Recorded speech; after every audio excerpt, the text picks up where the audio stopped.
অবশেষে সব অপেক্ষার পালা শেষ করে পাকিস্তানের পথে বাংলাদেশ এ দলের সদস্যরা। এক ঝাঁক তরুণদের পাশাপাশি এই সফরে আছেন মুশফিকুর রহিম, মুমিনুল হকদের মতো অভিজ্ঞরাও। মূলত পাকিস্তান শাহিনসের বিপক্ষে খেলে ওই দেশের উইকেট কন্ডিশনের সঙ্গে মানিয়ে নেওয়ার চেষ্টা থাকবে তাদের। ভারতের মতো বড় দলগুলো বেশিরভাগ সফরের আগে এমন প্রক্রিয়ায় খেলোয়াড়দের প্রস্তুত করে থাকে। এবার সেই একই চিত্র দেখা যাচ্ছে বাংলাদেশেও। বিমানবন্দরে হিরোর লুকে দেখা গেল ওপেনার ও wicket keeper batter Enamul Haque বিজয়কে। বরাবরই ফ্যাশন সচেতন এই তারকা ক্রিকেটার, এবারও তার ব্যতিক্রম নয়। প্রিয় তারকাকে কাছে পেয়ে ভক্তরা জমালেন সেলফির আবদার। পাকিস্তান সফরে বাংলাদেশ এ দল 13 আগস্ট খেলবে প্রথম 4 দিনের ম্যাচ, দ্বিতীয়টি 20 আগস্ট। এছাড়া 26, 28 ও 30 আগস্ট হবে 3টি 50 ওভারের ম্যাচ। উইকেট কন্ডিশন বিবেচনায় কাজটা চ্যালেঞ্জিং হলেও দল নিয়ে আশাবাদী নির্বাচক প্যানেলের অন্যতম সদস্য আব্দুর রাজ্জাক। চ্যালেঞ্জ বলতে আসলে আমরা যারা প্লেয়ার, আমাদের জন্য নতুন চ্যালেঞ্জ বলে কিছু নেই। প্রত্যেকটা সিরিজ, প্রত্যেকটা খেলা সব কিছু নতুনভাবে আমাদেরকে শুরু করতে হয় এবং আমি মনে করি এভরিথিং ইজ চ্যালেঞ্জিং। আর যেরকম এখন যে পরিস্থিতি, এই পরিস্থিতিতে আসলে আমি জানি না, মানে এখন তো খুব একটা বাজে অবস্থায় নাই, সিচুয়েশন ওরকম নাই, যে কারণে কিন্তু আমাদের খেলাগুলো কিছুটা পিছিয়ে ছিল, একটা মানে অশান্তির মধ্যে ছিলাম, যে তো সেটা থেকে উতরে এসে। এবং আমি শিওর যে আমাদের পলিটিক্যালি কোনো আসলে ইম্প্যাক্ট পড়ে না সাধারণত ক্রিকেটের মধ্যে, বিকজ ক্রিকেট কিন্তু ক্রিকেটের গতিতে এগিয়ে যায়, স্পেশালি প্রত্যেকটা স্পোর্টস আসলে। তো আসলে ওইটার জন্য আসলে চ্যালেঞ্জের কোনো কথা না। চ্যালেঞ্জ হচ্ছে আমাদের ক্রিকেটটাই, যে যখনই আমরা যেখানে খেলতে যাই প্রত্যেকটা জিনিসই আমাদের জন্য চ্যালেঞ্জিং আসলে।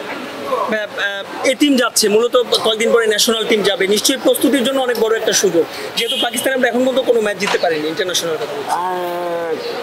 খুবই বড় অপরচুনিটি বাংলাদেশ টিমের জন্য। এবং সব থেকে বড় ব্যাপার হচ্ছে যেখানে ন্যাশনাল টিম খেলতে যাবে সেখানে আমাদের এই টিম আগে যাচ্ছে। তো যেটা সাধারণত আমরা দেখছি যে ইন্ডিয়া টিম কিন্তু করে থাকে, যে যখনই যে কোনো দেশে ন্যাশনাল টিম যায় ওরা আগে এই টিমটা পাঠিয়ে দেয়, সো দ্যাট কন্ডিশন বা যার যদি এরকম কেউ থাকে যে প্র্যাকটিস করিয়ে নেওয়ার মতো প্লেয়ার, তো তাদেরকে পাঠায়। তো আমাদের ক্ষেত্রে আসলে কিছুটা ওরকমই। এবং নতুন কন্ডিশন, অনেক ছেলের জন্য পাকিস্তানের কন্ডিশনটা নতুন হবে। তো যারা আপকামিং তাদের জন্য আসলে প্রত্যেকটা কন্ডিশন টেস্ট দেওয়াটাই আসলে মেইন নিয়ে আমাদের আসলে। এদিকে সরকার পরিবর্তনের হাওয়া লাগতে শুরু করেছে দেশের ক্রিকেটেও।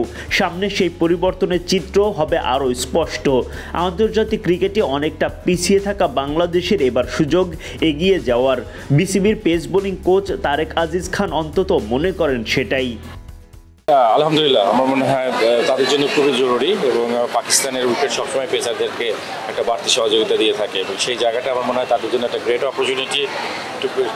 ন্যাশনাল টিমের আপনার যারা আছে এবং ন্যাশনাল টিমের বাইরে যারা আছে তারা যারা প্রেশারটা ক্রিয়েট করতে পারে, লাল বলে অনেকে সুযোগ পাবে, সাদা বলে সুযোগ পাবে। সো আমি মনে করি অ্যাজ এ প্লেয়ার প্রত্যেকটা জায়গায় অ্যাডাপ্ট করা, এবং আমরা মনে করি যে বাংলাদেশ ক্রিকেটকে সামনের দিকে যদি এগিয়ে নিতে হয় তাহলে আমার কাছে মনে হয় যে তারা অবশ্যই জানা বলার করতে হবে, এবং ইন্টারন্যাশনালি যদি আমরা সাকসিড হতে চাই তাহলে আমাদের মনে হয় যে এই জেনারেশনকে অবশ্যই পারফর্ম করতে হবে। শাহিনসের যদি কথা বলি, শাহিনসের সঙ্গে খেলা আমরা অস্ট্রেলিয়া 2টো ম্যাচ দেখেছি, আমাদের এই দল খেলেছে। ওভারঅল মানে একটা ম্যাচ আমরা জিতেছিও, মানে কেমন হতে পারে? সব জায়গায় পরিবর্তনের একটা বিষয়, নিশ্চয়ই বাংলাদেশ ক্রিকেটের একটা নতুন পথ চলা হবে। না, আমি তো বিশ্বাস করি যে নতুন পথে চলতেই হবে, কারণ আমরা অনেকখানি ইন্টারন্যাশনাল ক্রিকেট থেকে পিছিয়ে পড়েছি। আমরা যদি সেই জায়গাগুলোতে কমপ্লিট করতে চাই আমাদের অনেক কিছু ঢেলে সাজাতে হবে। ধরেন এই টিমের ট্যুরটাকে আরও অনেক বেশি রেগুলারই করতে হবে, যাতে প্লেয়ারগুলো সুযোগ পায়, এবং সুযোগগুলো যেন একই প্লেয়ার ঘুরে ফিরে না পায়, এবং সেই জায়গাগুলোতে যেন সব প্লেয়ারের সমান সুযোগটা থাকে, যাতে তারা নিজেদেরকে প্রকাশ করতে পারে।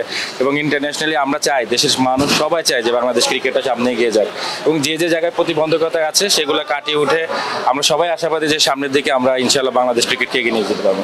পাকিস্তানে তো পেস বোলারদের জন্য বেশ ভালো সুবিধা থাকে, বাংলাদেশের পেস বোলিং একটা ভালো মামুন দ্রুত কিন্তু স্পিন বোলিং এবং ব্যাটিংটা নিয়ে আসলে কি ভাবছেন কেমন করতে পারে? না, আমার মনে হয় যে সবার জন্য সুযোগটা রয়েছে, নট অনলি পেস বোলার, আপনার আমাদের যারা বোলিং ডিপার্টমেন্ট আছে সবার জন্য একটা সুযোগ।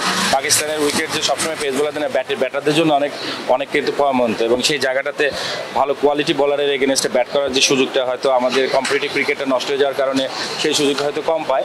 সেখান থেকে আমার মনে হয় যে এই প্লেয়ারদের জন্য বেশ সুযোগ, মানে ছেলেদের জন্য, যারা নিজেদেরকে ইন্টারন্যাশনালি তৈরি করতে পারবে এবং কোয়ালিটি বলারের এগেনস্টে নিজেদেরকে দেখতে পারবে। এবং বলারদের ক্ষেত্রে যদি দেখেন, ফ্ল্যাট উইকেটে বল করার যে অনভিজ্ঞতা আমাদের রয়েছে, সেই জায়গাগুলো আসলে কাটিয়ে ওঠার জন্য এই ধরনের ট্যুর অনেক বেশি প্রয়োজনীয়।